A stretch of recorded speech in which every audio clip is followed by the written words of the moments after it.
शादी के पहले से ही विभा को कपड़े धोने का बड़ा शौक था। कभी नल के नीचे तो कभी तालाब के पास। अरे मेरी नीली वाली लुंगी नहीं दिख रही है।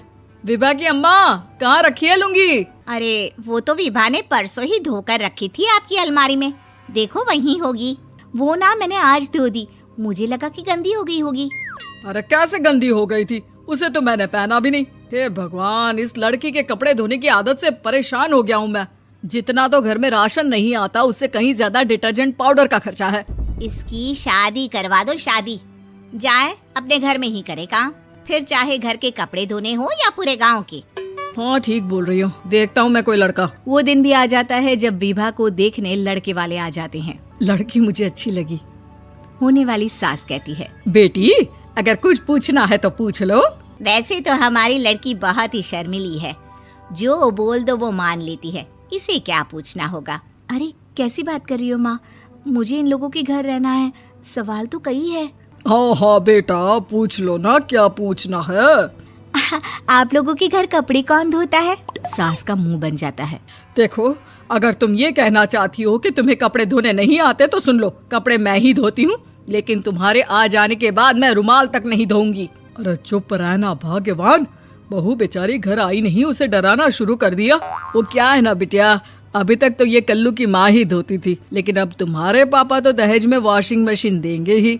तभी विभा की माँ बोल पड़ती है, सवाल भी पूछा तो क्या। वैसे भाई साहब, मशीन की तो फिर भी कपड़े धोने की कैपेसिटी होती है। मतलब जो बिटिया दे रहे हैं ना विभा, इसे कपड़े धोने का बहुत शौक है। ये आप लोगों के क्या, आस पड़ोस गांव मोहल्ले सबके कपड़े धो दे और उफ तक ना करे। बाहर देखा नहीं आपने कितने कपड़े सूख रहे हैं? सब हमारी बिटिया ने ही तो धोए हैं। बस भी करो ना माँ, शर्म आ रही इतनी तारीफ सुनकर। और तो और एक दाग निकाल कर दिखाओ तो मान जाऊं। हाँ अच्छा, माफ करना बेटा, मैंने गलत समझा। हमें तो रिश्ता बहुत पसंद है। और ऐसे जुड़ जाता है रिश्ता कपड़े धोने का शौक रखने वाली विभा का। उसकी शादी हो जाती है कोयला फैक्ट्री में काम करने वाले कल्लू के साथ। शादी के बाद अचानक विभा चिल्लाती हुई सास के पास आती है। सासू माँ, अरे सासू माँ कहाँ है आप? ये तो धोखा है, धोखा दिया आप लोगों ने मुझे। इसे ससुर के चक्कर के बारे में पता चल गया। अरे तो उसमें तुझे क्यों धोखा मिला है? अरे नल में पानी नहीं आता, कपड़े कैसे कब धुलेंगे? अच्छा, तू पानी नहीं आ रहा उसकी बात कर रही है। तो आपने क्या सोचा? कुछ नहीं। अच्छा, तेरी माँ ने कहा था कि कपड़े धोने का शौक है तुझे, याद आया मुझे। शौक बोलकर कपड़े धोने वाले मेरे जुनून को कम ना आके सासू माँ, कपड़ा धोना मेरा गुरूर है।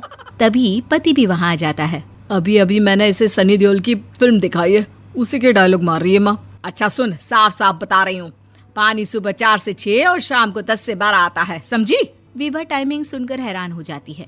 ये क्या भूतों का मोहल्ला है? सुबह 4 बजे उठकर कौन कपड़े धोता है? 4 बजे टंकी में पानी जाता है, फिर सारा दिन धोना ना, किसने मना किया?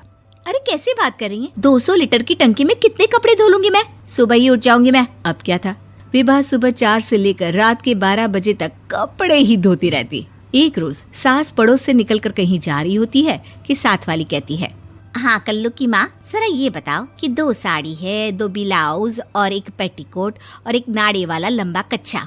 हाँ तो? अरे तो क्या, कितना लोगी धुलाई ये बताओ। धोबन दिख रहे हैं हम क्या? हमारे पति सरकारी नौकरी से अभी रिटायर हुए हैं और बेटा सुपरवाइजर है कोयला फैक्ट्री में। धोबन समझ रखा है हमें? हाय रे कल्लू की अम्मा, माफ कर दो, वो तो मोहल्ले में यही सब बता रहे थे कि तुमने बहू को कपड़ा धुलवाने के काम में लगा दिया है। सास को पड़ोसन की बात सुनकर गुस्सा आ जाता है। वो घर पहुंचती है जहां घर के बाहर ही इतने सारे कपड़े सूख रहे होते हैं जितने कि किसी धोबन के घर पर। अरे ओ कल्लू की दुल्हन, बाहर निकल। माँ जी यहीं आ जाओ, बाथरूम में चादर धो रहे हैं हम। अरे अभी हम धोते हैं, तुमको बाहर निकलो। ये आस पड़ोस वाले बोल रहे हैं कि हम बहू से कपड़े धुलवा कर उसे कपड़ा धोने वाली बना दिए हैं। अरे छोड़ो ना माँ जी, किन लोगों की बातों में आती हो? आस पास के लोगों का तो काम ही होता है कि वो किसी तरह सास बहू को लड़ा दे। बहू सारे घर के कपड़े धोती है, ये क्या कम है? बोलिए। सास को भी लग जाता है कि वो बहू का ये सनकीपन नहीं छुड़वा सकती, इससे अच्छा है कि खुद ही चुप हो जाए। एक रोज सास और बहू मंदिर जाते हैं, जहाँ सास की साड़ी वहाँ खड़ी भीख मांगने वाली से मिलती है। माँ जी क्या बात है, आपकी साड़ी उस भिखारन से कितनी मिल रही है ना? हाँ हाँ देखो तो दोनों की साड़ी मिल रही है। क्या बात है कल्लू की अम्मा, तुम खुद को तो अफसर की बीवी बताती हो और ऐसी सिंपल सी प्लेन साड़ी पहनकर घूमती हो। सिंपल और प्लेन नहीं है ये साड़ी। तो क्या सोने के धागे से फूल बने हैं? कुछ भी सासू माँ, कुछ भी। हाँ बने थे इस साड़ी में सोने के धागे से फूल। मेरे पति लेकर आए थे मद्रास से स्पेशली मेरे लिए 10,000 की।